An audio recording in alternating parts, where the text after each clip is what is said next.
जब शूर्पणखा की नाक कट जाती है, अपने भ्राता श्री रावण के यहाँ जाती है और नाना प्रकार से विलाप करती है, तो दैत्यराज रावण समझाता है, कहता है कि क्या खरदूषण के यहाँ नहीं गई?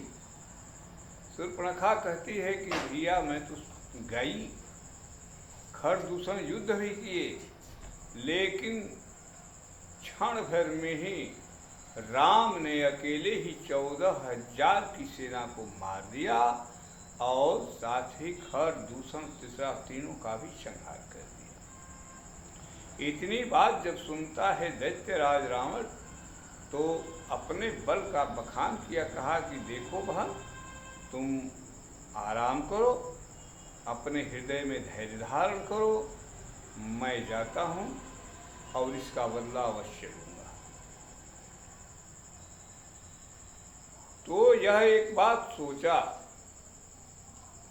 कि जब खर और दूषण मेरे समान बलवान हैं, थोड़ा सा भी हमसे कमजोर नहीं है, तो उनको मारने वाला तो भगवान के अलावा और कोई नहीं हो सकता।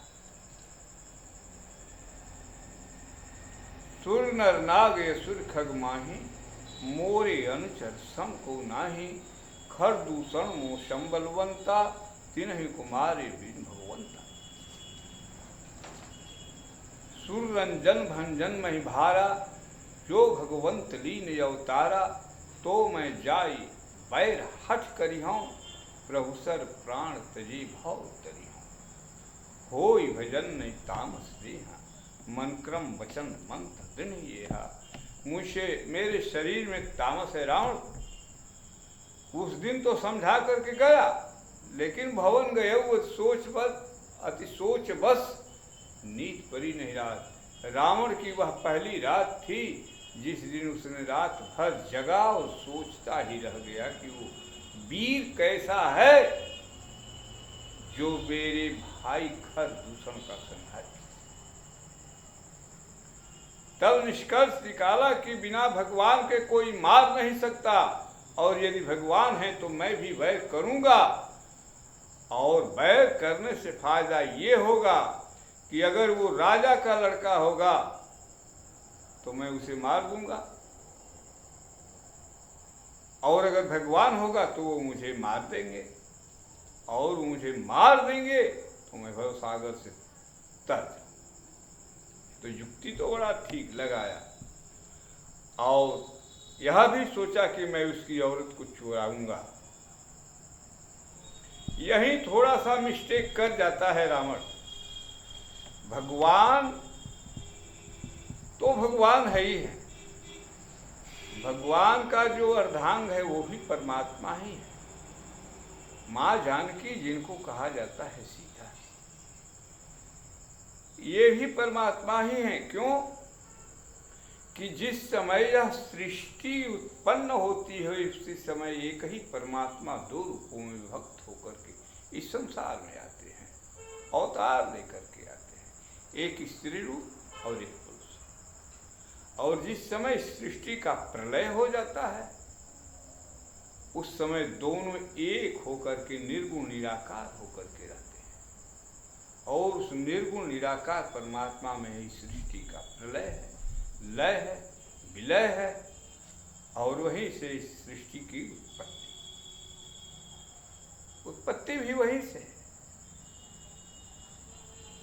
तब तो कहा गया है कि एको देवा, देवता एक ही है, परमात्मा एक ही है।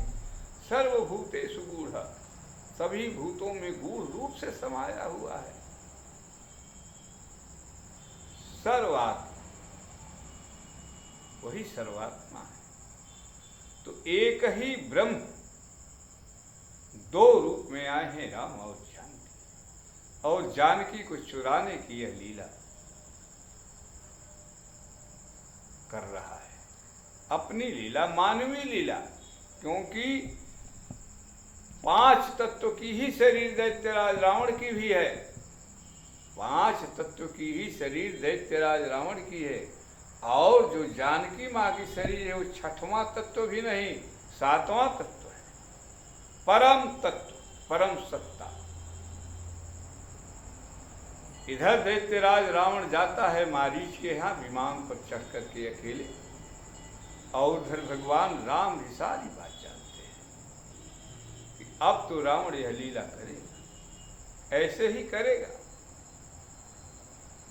भगवान भोलेनाथ कहते हैं कि हे उमा, उमा किसको कहते हैं? उमा उसको कहते हैं जो उमा है। उमा भाई कौन माँ? तो जो जगजननी है, जो परम्बा है, जो आदिशक्ति है, उनसे भोलेनाथ कहते हैं। जो जन्म और मृत्यु का उच्छेद कर दे, उमा। यानी जो इस जन्म मृत्यु के चक्कर से छोड़ा दे, जो भवसागर से पार करा दे, उसको उमा कहते हैं। यहाँ राम यस युक्ति बनाई, युक्ति बनाते हैं, युक्ति लगाते हैं भगवान श्री राम। सुनहु उमा सो कथा सुहाई। हे उमा सुनो, वो कथा बड़ी सुंदर है। माता श्री पार्वती जी कहती हैं कि वो कथा क्या है? तो भगवान राम वो कथा सुनते हैं। भगवान राम वो लीला करते हैं और भगवान भोलेनाथ वो कथा सुनाते हैं कि सुनो हे पार्वती, हे उमा, लक्ष्मण बन ही गए जब लेन मूल फल कंद, जनक सुतासन बोले कृपा सिंधु सुख कंद। जब लक्ष्मण भगवान फल फूल लेने के लिए जाते हैं जंगल में, तो जनक सुतासन बोले बिहस कृपा सुख कंद। जनक सुता कौन? जानकी जी हैं, सीता जी हैं। राम जी सीता जी से कहते हैं कि ये सीता सुनो, बड़ी मार्मिक बात कहते हैं। क्या कहते हैं? मैं कुछ करब ललित नर लीला, सुनहु प्रियाव्रत रुचित सुशीला। प्रिया एक ही बिंदु है प्रेम का, और इस बिंदु पर एक प्रेमी हो जाते हैं, एक प्रेम, और जो उन दोनों आकर के जिस बिंदु पर अपने अस्तित्व का परित्याग कर देते हैं, उसका नाम है प्रेम। व्रत कौन सा है माता श्री जानकी का? तो पाथ्य व्रत धर्म है। पाथ्य व्रत धर्म में निपुण और व्यवहार में सुशील।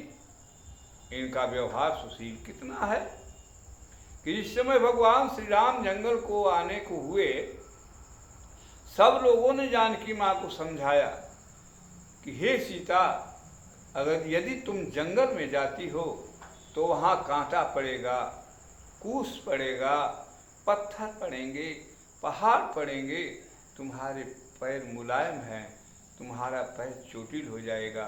वहाँ घर मकान और बिल्डिंग नहीं है, धूप लगेगी, बरसात पड़ेगी, ठंडक पड़ेगी, 14 वर्ष का समय है, कैसे बर्दाश्त करूँगी? माता श्री ज्यादा जवाब नहीं देती है, बस इतना ही कहती हैं कि अरे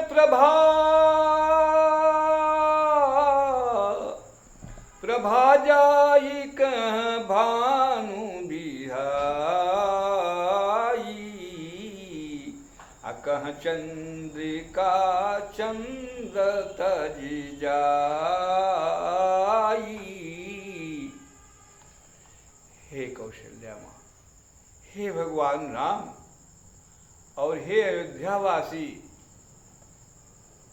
जितने भी इस समय मुझे समझाने के लिए आए हैं, आप लोग एक ही बात का उत्तर दे दीजिए कि सूर्य की प्रभा जो है, सूर्य की जो किरण जो है, वह सूर्य को छोड़ करके कहाँ जा सकती है? और चंद्रमा में जो चंद्रिका निकलती है, चंद्रमा से जो प्रकाश निकलता है, वह चंद्रमा को छोड़कर कहाँ जाएगा? यदि चंद्रिका छूट गई तो चंद्रमा से दूर हो, उसको रहने के लिए स्थान नहीं मिलेगा, किसी के पास जवाब नहीं मिला। तो कहती हैं जानकी माँ कि यदि राम सूर्य हैं तो मैं उनकी प्रभा हूँ, और यदि ये चंद्रमा है तो मैं उनकी चंद्रिका हूँ। यह सुशीलता स्त्री पुरुष का लीला दिखलाई है माता श्री। तो वही भगवान श्री राम कहते हैं कि सुनो प्रिया व्रत रुचिर सुशीला, मैं कछ करब ललित नर लीला, मैं यहाँ कुछ नर लीला करूँगा। हूँ तो ब्रह्म, लेकिन लीला किसका करूँगा? मनुष्यों का। माता श्री कहती है कहिए। कहते हैं कि तुम पावक मह करो निवासा, अजब लग करो निशाचर नाथा। मुझे इस धरती के सारे राक्षसों का विनाश करना है, और जब तक मैं इन सारे राक्षसों का विनाश न कर लूं, तब तक आप अग्नि में निवास करो। माता श्री जानकी जी इस बात को स्वीकार कर लेती हैं, कहती हैं ठीक है। और जब ही राम सब कहा बखानी, प्रभुपद ही धरी अनल सम। ज्यों ही भगवान राम ने इतना कहा,